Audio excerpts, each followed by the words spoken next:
जय हिंद दोस्तों। मेरा नाम है मनीष सिंह और मैं आज से अपनी उसी यात्रा को आगे बढ़ाने चल रहा हूं जो मैंने पिछली क्लास में आप लोगों के साथ शुरू की थी, राज्य व्यवस्था की यात्रा। और आप लोगों को एक नई जानकारी ये देना चाहूँगा कि मैं जल्द ही आप लोगों के लिए आधुनिक इतिहास की भी कक्षाएं शुरू करने जा रहा हूं, जिसमें हम लोग आधुनिक इतिहास की बारे में सारी जानकारियां प्राप्त करेंगे। फिलहाल आज हम लोग राज्य व्यवस्था के बारे में पढ़ेंगे। पिछली क्लास में आप लोगों ने समझा था कि राज्य व्यवस्था किसे कहते हैं, संविधान किसे कहते हैं, राज्य व्यवस्था कैसे चलाई जाती है, या संविधान के द्वारा हमारा जो संवैधानिक विकास का हम लोगों ने चरण पढ़ना शुरू किया था, उसमें हमने देखा था कि हमारे जो संवैधानिक विकास हुआ था वो दो चरणों में हुआ था। पहला था 1757 या 1773 से लेकर 1858 में कंपनी के अंतर्गत, और दूसरा था 1858 से लेकर 1947 तक ब्रिटिश क्राउन के अंतर्गत। और कंपनी के अंतर्गत हम लोगों ने पहला एक्ट पढ़ा था 1773 का रेगुलेटिंग एक्ट। रेगुलेटिंग एक्ट में आप लोगों ने पढ़ा था कि यहां पर न्यायालय की स्थापना की गई, गवर्नर जनरल बना दिया गया। तो ये सारी जो कुछ प्रमुख प्रावधान रहे, अब लेकिन फिर भी पहला उन लोगों के द्वारा पहला एक्ट लाया गया था जिसमें कुछ कमियां रह गई थी, और उन्हीं कमियों को सुधारने के लिए एक दूसरा एक्ट आया जिसे कहा जाता है सन 1781 का बंगाल ज्यूडिकेचर एक्ट या संशोधनात्मक अधिनियम, या 1781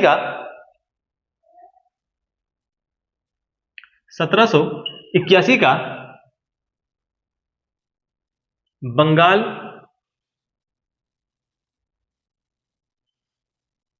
ज्यूडिकेचर एक्ट।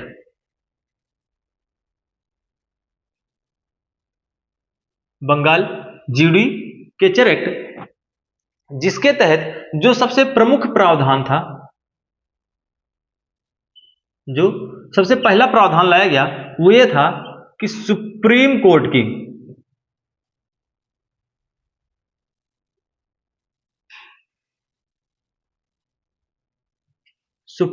के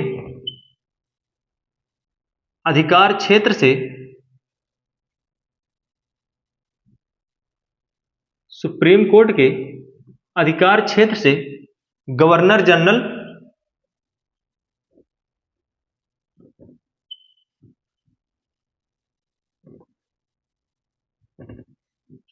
तथा उसकी काउंसिल को, जो उसकी 4 सदस्यीय काउंसिल थी, तो उसकी काउंसिल को आप लोग अपने कमेंट बॉक्स में बताइएगा कि पिछली क्लास में हमने जो काउंसिल बताई थी उसमें कितने सदस्य थे और उनके नाम क्या थे।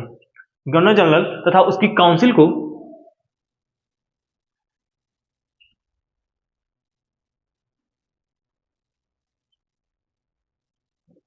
मुक्त रखा गया।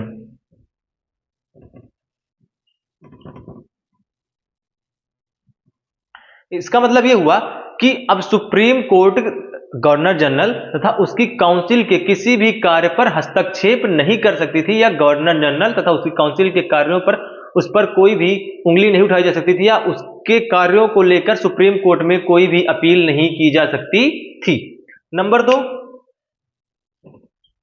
सुप्रीम कोर्ट को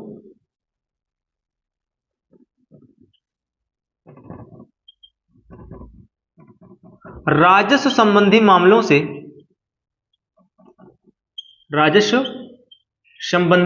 से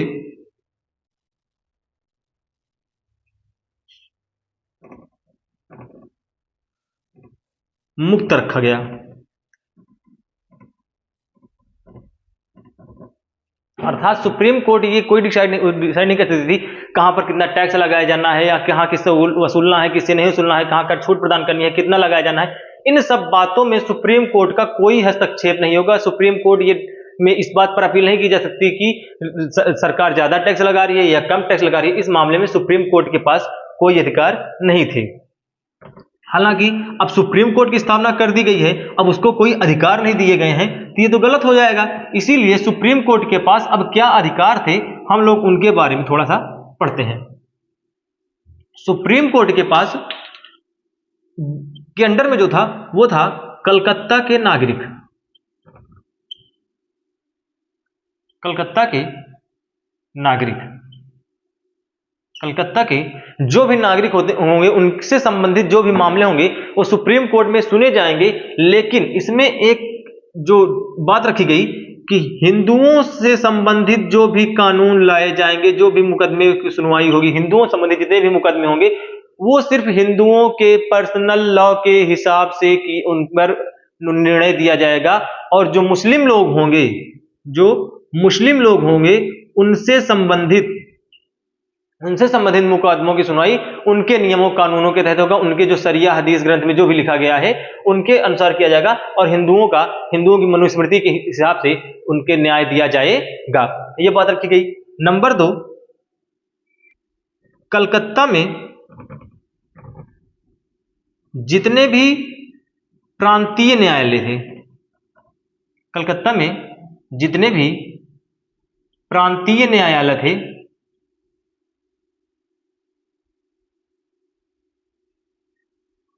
कलकत्ता में जितने भी प्रांतीय न्यायालय थे उनके खिलाफ अपील गवर्नर जनरल की काउंसिल में की जा सकती थी।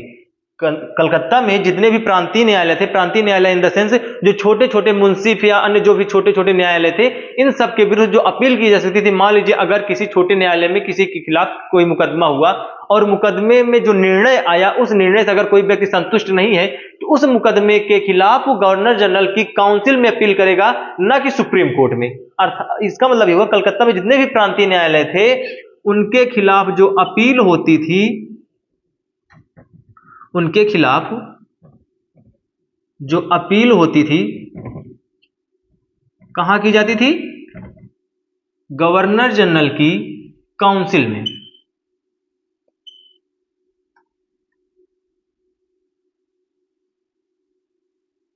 जीजी का मतलब है गवर्नर जनरल।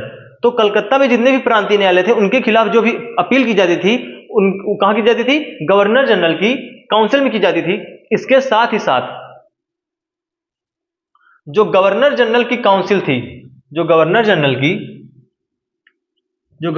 की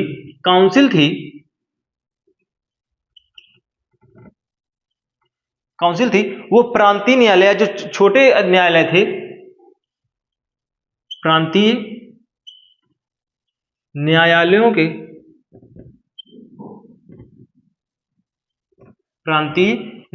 के नियम तथा विनियम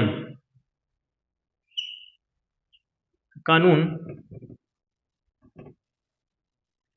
गवर्नर जनरल की काउंसिल को प्रांतीय न्यायालयों के जितने भी नियम तथा कानून थे बनाने का अधिकार था। अर्थात प्रांतीय न्यायालयों को रेगुलेट करने का जो भी अधिकार था, उनको चलाने के लिए जो भी नियम और विनियम बनाने थे, उसका सारा अधिकार गवर्नर जनरल की काउंसिल के पास था।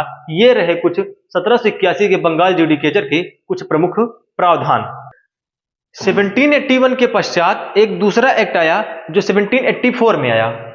1784 में पिट्स इंडिया एक्ट आया।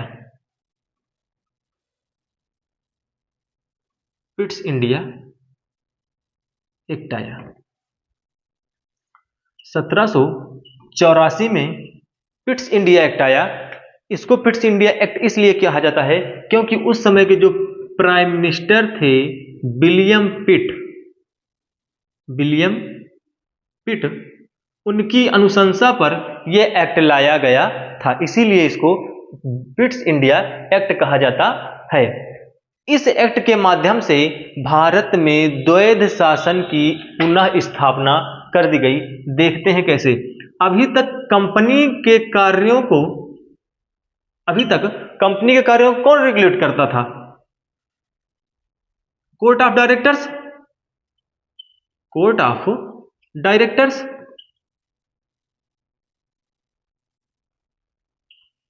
लेकिन कंपनी पर अपना नियंत्रण और मजबूत करने के लिए वहां की संसद ने एक नया बोर्ड बना दिया जिसे कहा जाता है बोर्ड ऑफ कंट्रोल।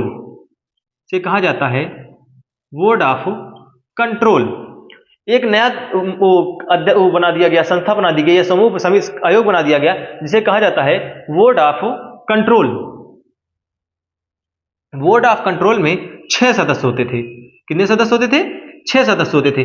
और इन 6 सदस्यों में होता कौन कौन था? इसमें से एक होते थे state secretary,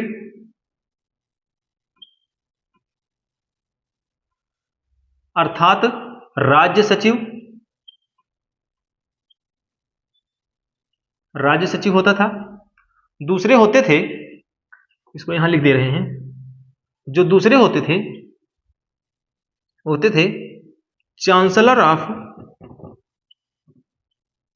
chancellor of exchequer, अर्थात वहां के राजकोषीय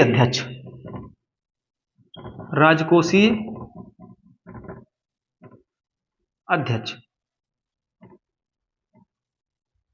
और जो अन्य 4 सदस्य हुआ करते थे, 6 सदस्य होते थे, एक राज्य सचिव हो गया, दूसरा हो गया राजकोषीय अध्यक्ष चांसलर ऑफ एक्सचेकर, और जो बाकी जो 4 सदस्य बचे, 4 सदस्य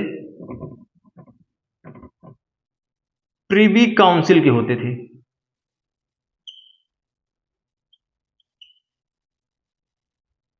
वहां की जो प्रिवी काउंसिल थी उसके 4 सदस्य आते थे, एक लोग होते थे चांसलर ऑफ एक्सचेकर और एक लोग होते थे स्टेट सेक्रेटरी। ये 6 सदस्य ब्रिटेन की संसद से आते थे, और इसका सीधा सीधा मतलब ये हुआ कि अब ब्रिटेन की संसद का भी भारत पर नियंत्रण रहेगा। यहाँ के जितने भी कार्य किए जा रहे हैं, यहाँ पर कंपनी द्वारा जो भी कार्य रेगुलेट किए जा रहे हैं, कंपनी द्वारा जो भी कार्य किए जा रहे हैं, उन सारे चीजों पर अब ब्रिटेन की संसद का डायरेक्ट हस्तक्षेप होगा। अब कंपनी के कार्यों को 2 भागों में बांट दिया गया। कंपनी के कार्यों को 2 भागों में बांट दिया गया। कंपनी के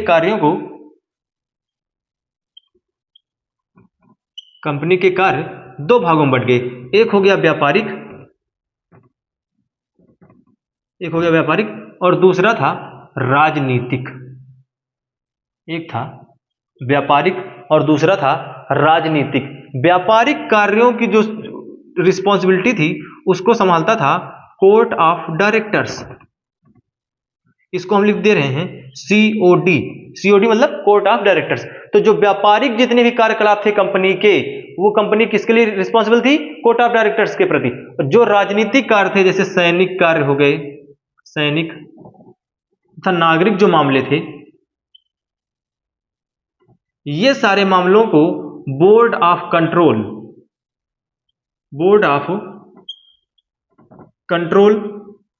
हैंडल करता था। अब अगर कंपनी को किसी देशी राजा से युद्ध करना है, किसी से संधि करना है, किसी के साथ सहायक संधि करना है, किसी भी मामले में अगर राजाओं के साथ कोई कॉन्फ्लिक्ट होता है, किसी के साथ कुछ होता है, तो इन सारे मामलों को बोर्ड ऑफ कंट्रोल हैंडल करता है कंपनी के थ्रू। अब कंपनी अगर किसी राज्य के साथ युद्ध छेड़ना है, संधि करनी है, तो बोर्ड ऑफ कंट्रोल के बिना अनुमति के ऐसे कोई कार्य नहीं कर सकती थी। दूसरा बात रही व्यापारिक। अब जो भी व्यापारिक गतिविधियां रही हैं, आयात और निर्यात, यहां से कच्चा माल ले जाना और वहां से बने बनाए सामान वापस लाना। अच्छा, यहां जो कंपनी जब शुरुआत में आई थी अपने यहां सन 1600 में जब कंपनी आई, तो 1600 से लेकर 1757 जब प्लासी युद्ध तक कंपनी विशुद्ध रूप से व्यापारिक कंपनी थी। वहां से वो बुलियन लेकर आते थे और यहां से हमारे यहां से बने बनाए माल, सूती कपड़े, रेशम, मलमल इत्यादि सामान ले जाते थे। लेकिन उसके बाद 1765 में बक्सर युद्ध हुआ। उसके बाद ये कंपनी धीरे धीरे प्रशासन क्षेत्र में आई और हमारे यहाँ के जितने भी उद्योग थे उनको समाप्त कर दिया। खैर, ये सब बातें बाद में। लेकिन अब यहां पर देखते हैं कंपनी के कार्य 2 भागों में बंट गए थे, व्यापारिक और राजनीतिक। ये पहला एक्ट था जिसमें पहली बार जिसमें ये बताया गया था कि अब कंपनी ने भारत में जितने भी भाग पर अधिकार किया है, कंपनी ने भारत पर जितने भी भाग पर अधिकार किया है वो ब्रिटिश साम्राज्य के अंतर्गत आएगा। जिसका इसका एक्ट आया था, इसमें शीर्षक था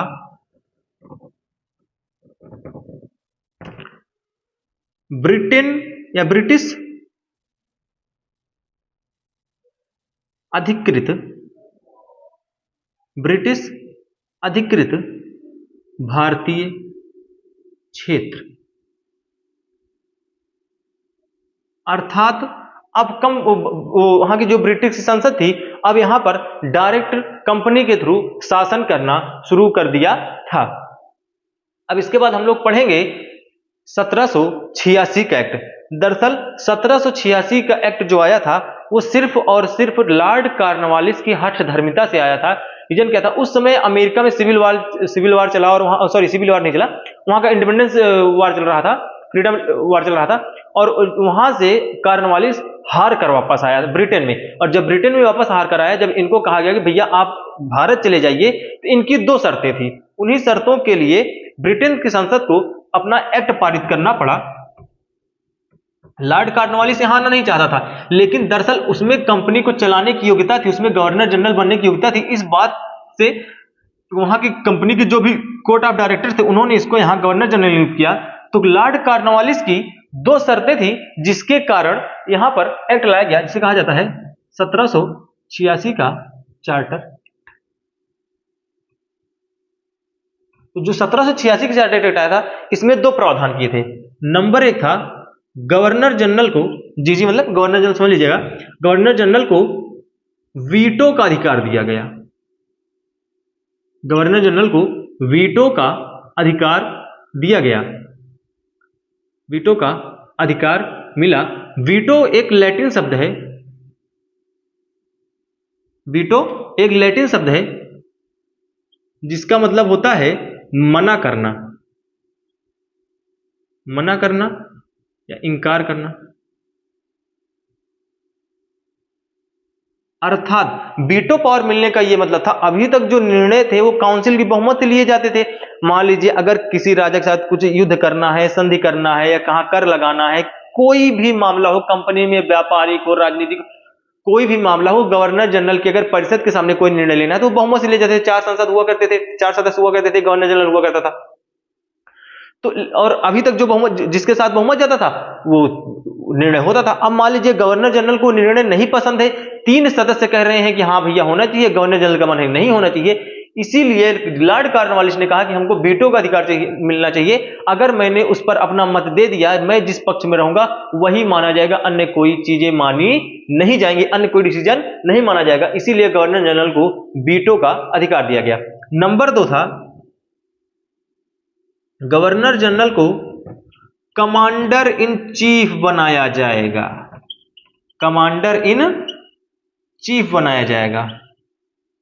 गवर्नर जनरल को कमांडर इन चीफ बनाया जाएगा। इसका मतलब यह हुआ कि भारत में जितनी भी ब्रिटिश सेना है, चाहे वो भारतीय नागरिकों से मिलकर बनी हो या यूरोपीय नागरिकों से मिलकर बनी हो, जितनी भी ब्रिटिश सेना है उसका कमांडर इन चीफ आपका गवर्नर जनरल होगा। ये 2 शर्तें थी लॉर्ड कॉर्नवालिस के लिए, जिसके लिए ब्रिटिश संसद को या कंपनी को 1786 का एक्ट लाना पड़ा, और ये दोनों बातें लॉर्ड कॉर्नवालिस के लिए लागू की गई। इसके बाद आता है 1786 के बाद आता है 1793 का चार्टर एक्ट। हम लोग उसके बारे में पढ़ेंगे। 1793 का चार्टर एक्ट। 1793 के चार्टर एक्ट में जो सबसे पहला प्रावधान किया गया, जो सबसे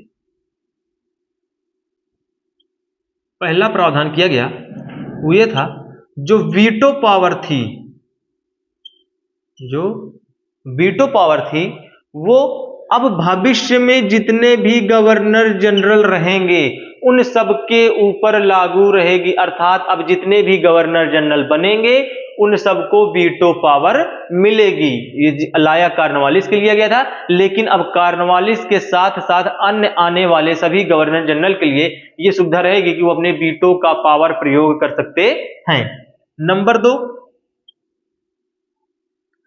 जो कमांडर इन चीफ होगा, जो कमांडर इन चीफ होगा,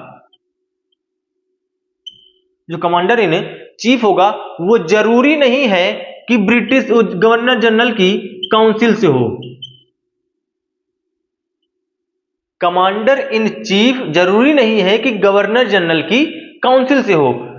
अर्थात मान लीजिए गवर्नर जनरल की काउंसिल है तो जरूरी नहीं है कि इसमें का ही कोई सदस्य कमांडर इन चीफ हो। हालांकि इसमें से किसी भी व्यक्ति को कमांडर इन चीफ नियुक्त किया जा सकता है, लेकिन इसकी अनिवार्यता खत्म हो गई थी कि जो काउंसिल का रहे वही कमांडर इन चीफ हो। इतनी बात समझ में आई। अब आगे बढ़ते हैं। नंबर 3, अब ब्रिटेन में अन्य जो कंपनियां थी वो भी ललाई थी कि भैया हम भी व्यापार करें, क्योंकि ईस्ट इंडिया कंपनी व्यापार कर रही है, अच्छा खासा मुनाफा कमा रही है।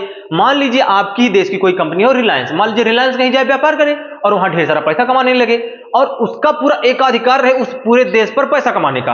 अब यहाँ के जो अन्य कंपनियां हैं, अडानी हैं या अन्य जो भारतीय मित्तल हैं, एयरटेल, ये भी कहें भैया हम भी पैसा कमाएंगे, हम भी वहां जाएंगे, तो अन्य कंपनियां विरोध करने लगी, भैया ईस्ट इंडिया कंपनी अगर भारत में पैसा कमा रही है तो हम भी कमाएंगे। तो उसके लिए संसद ने कहा ठीक है भैया हम आपको जाने देते हैं, लेकिन जो कंपनी के वो कोर्ट ऑफ डायरेक्टर्स था उसने कहा यार हम इतना पैसा दे रहे हैं तुमको, इतना तुमको कमा के दे रहे हैं, तुमको ये नहीं लग रहा कि हम ही को कमाने दो? अरे ठीक है थोड़े दिन के लिए रुक जाओ। तो कंपनी ने कहा, ब्रिटेन संसद ने कहा कि ठीक है हम आपको 20 वर्ष के लिए, कितने वर्ष के लिए? 20 वर्ष के लिए एकाधिकार मोनोपोली, जो कहा जाता है मोनोपोली, भारत में व्यापार के लिए हम आपको 20 वर्ष का एकाधिकार बना रहने देते हैं, अर्थात अगले 20 वर्ष तक आपका एकाधिकार रहेगा, वहां अन्य कोई भी कंपनी व्यापार करने नहीं जाएगी। ये बातें हो गई। नंबर जो चौथा प्रावधान लाया गया वो ये लाया गया कि अब बोर्ड ऑफ कंट्रोल के जितने भी सदस्य हैं, बोर्ड ऑफ कंट्रोल के जितने भी सदस्य हैं, उन सारे सदस्यों का जो वेतन निकलेगा वो भारत के टैक्स से दिया जाएगा। अर्थात बोर्ड ऑफ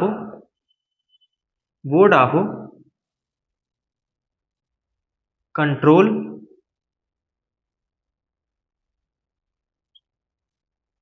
के सदस्यों का वेतन, बोर्ड ऑफ कंट्रोल के सदस्यों का वेतन कहां से दिया जाएगा?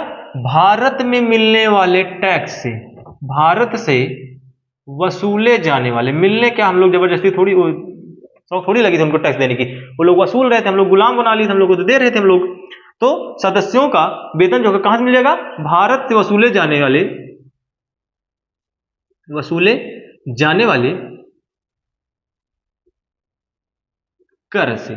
अब जो भारत से कमाई हो रही है उसमें से ही बोर्ड ऑफ कंट्रोल के सदस्यों को वेतन दिया जाएगा। अब बात आगे बढ़ती है, ये बातें हो गई। अब इसके बाद आता है 1813 का चार्टर एक्ट, हम लोग उसके बारे में पढ़ेंगे।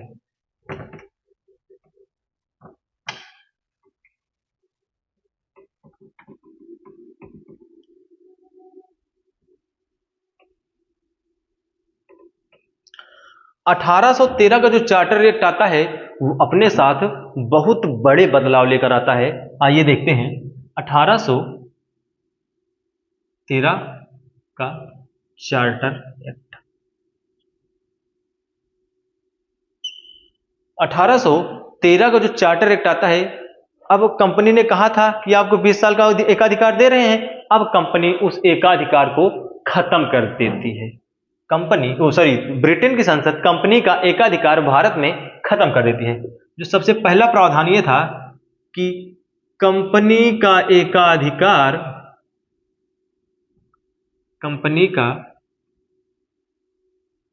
एकाधिकार चाय और चीन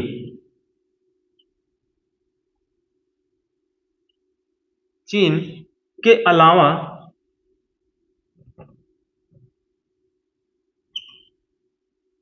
खत्म कर दिया जाएगा।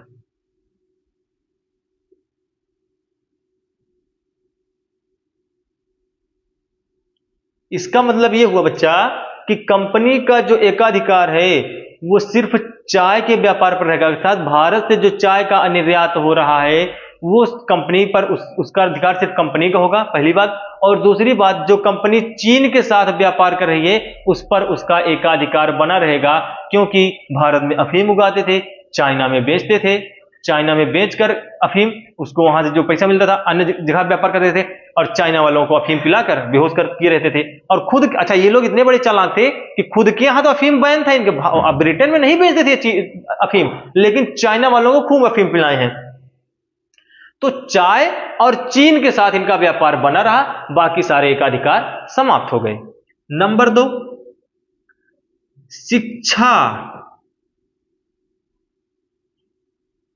शिक्षा पर 1 लाख रुपया।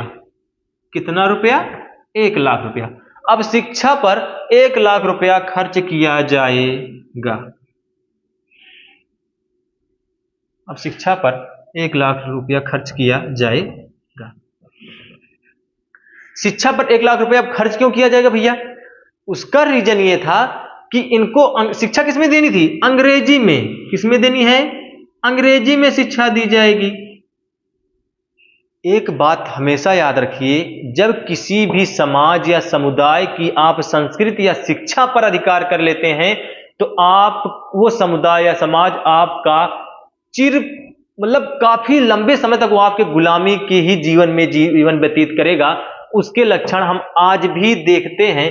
अब मान लीजिए अंग्रेजी में शिक्षा दी जा रही है, अब जो बच्चा अंग्रेजी बचपन से पढ़ता हुआ जाएगा, हम अंग्रेजी भाषा की बुराई नहीं कर रहे हैं, लेकिन तत्कालीन जो परिस्थितियां थी, जो एक संस्कृति बना दी गई है, जैसे हमारे यहां, मैं किसी फिल्म का विरोध नहीं कर रहा हूं, ना मैं किसी एक्टर का विरोध कर रहा हूं, लेकिन एक गाना है, मूवी हमको नहीं याद आ रही है, उसमें एक गाना है कि साला मैं तो साहब बन गया। उसमें जो एक्टर है वो सूट बूट पहने हुए, कोट पैंट पहने हुए। इसका मतलब ये है कि जो सूट बूट पहन रहा है, जो कोट पहन रहा है, वो साहब है। और हमारे बाबा दादा जो अच्छे काम कर गए, बड़े बड़े वेद उपनिषद लिख गए, जो धोती कुर्ता पहनते थे, वो गंवार है, वो पढ़े लिखे नहीं है। तो जो ये धारणा भारतीयों के मन में भर दी गई, उसकी शुरुआत इसी 1 लाख रुपए से खर्च शुरू हुई थी। भारतीयों को लगा कि हाँ भैया हमारे लिए तो अच्छा काम कर रहे हैं, 1 लाख रुपए खर्च कर रहे हैं, सबको शिक्षा दे रहे हैं, लेकिन उसके कहीं ना कहीं गहरे परिणाम निहितार्थ थे, जो उन लोगों ने एक दूरदृष्टि के साथ सोच के बनाया कि अगर इनकी शिक्षा पर हमारा कब्जा हो जाएगा तो ये लोग हमारे पास हमेशा उपनिवेश बने रहेंगे। पहली बात। नंबर 2 कि अगर हम इनकी शिक्षा पर अधिकार कर लिया, अगर इनको ये सिखा दिया कि जो व्यक्ति सूट बूट पहने वो जेंटलमैन, तो हमारे यहाँ के जो औद्योगिक क्रांति हुई है, वहां के कारखानों से निकले कपड़े भारत में एक बड़ा मार्केट बन जाएंगे। और यही रीजन रहा, सबसे बड़ा रीजन यही रहा कि वहां की औद्योगिक क्रांति ने भारत में भी औद्योगिकरण को प्रोत्साहित किया, क्योंकि कच्चा माल यहां से ले जाते थे और वहां से सूट बूट बनाकर यहां कर लाकर बेचते थे, जिसके कारण यहाँ के धीरे धीरे सारे बुनकर समाप्त हो गए, वो गरीबी की दशा में चले गए।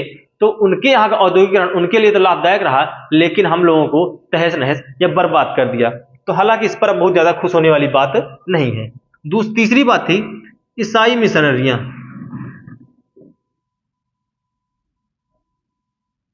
ईसाई मिशनरियां भारत में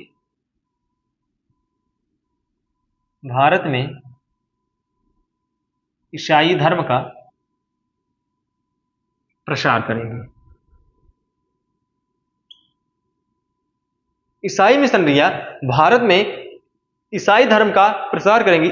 अब ये आएंगी, अपने साथ कॉन्वेंट स्कूल खोलेंगी, चर्च बड़े बनाए जाएंगे। हालांकि पहले भी चर्च थे, पुर्तगालियों के समय से बनना शुरू हो गए थे, तो उसमें कोई नॉट अ बिग डील।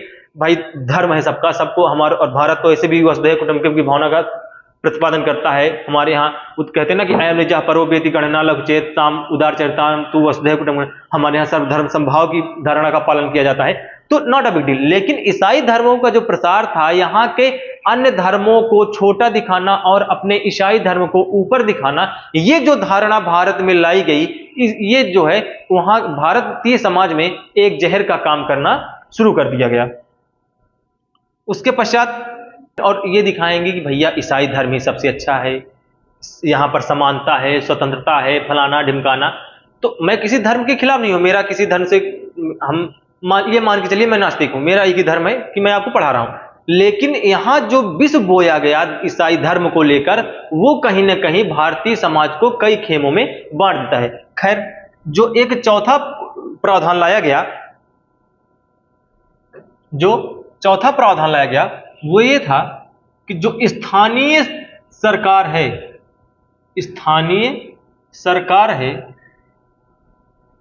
स्थानीय सरकार का मतलब जो वहां के जमींदार होंगे या महालवाड़ी व्यवस्था में जो मुखिया नियुक्त किया जाता था, ये लोग भी कर लगा सकते थे भैया। अर्थात अब मान लीजिए महालवाड़ी व्यवस्था में महाल का मुखिया नियुक्त कर दिया गया या जमींदार नियुक्त कर दिया गया, लेकिन जमींदार जो टैक्स वसूलेगा वो तो कंपनी को देगा ना, उसके लिए क्या बचा? तो इसीलिए उन्होंने कहा कि स्थानीय सरकार भी टैक्स लगा सकती है। अगर टैक्स किसान देने से मना कर देते हैं, नागरिक देने से मना कर देते हैं, तो दंड विधान भी है, अर्थात वो दंड भी दे सकते हैं। अब इसका दुष्परिणाम यह हुआ कि जो भारतीय समाज का ध्रुवीकरण हो गया, जो उच्च वर्ग का, तथाकथित उच्च वर्ग, जो जमींदार वर्ग थे, मुखिया वर्ग थे, ये लोगों के पास लठैत रहने लगे, इनके गढ़ियां, इनके महल बन गई। ये लोग किसानों पर अत्याचार शुरू कर दिए और किसान अपने ही भारतीय समाज के जो उच्च वर्ग था वो अपने भारतीय लोगों पर अत्याचार करता, और जो जिनके ऊपर अत्याचार किया जाता वो अपने ही लोगों से धीरे धीरे दूर होते चले। इससे भारतीय समाज दो खेमों में बंट गया और इसका सबसे बड़ा दुष्परिणाम हम लोगों को 1857 की क्रांति में देखने को मिलता है कि जब क्रांति शुरू की जाती है तो यही जमींदार वर्ग, यही उच्च वर्ग उस क्रांति में सहयोग नहीं करते हैं, जिसके कारण क्रांति असफल हो जाती है और हम लोग उसका दंश अगले 100 साल तक झेलते हैं। आज के लिए इतना ही। तब तक के लिए बढ़ते रहिए और पढ़ते रहिए। धन्यवाद।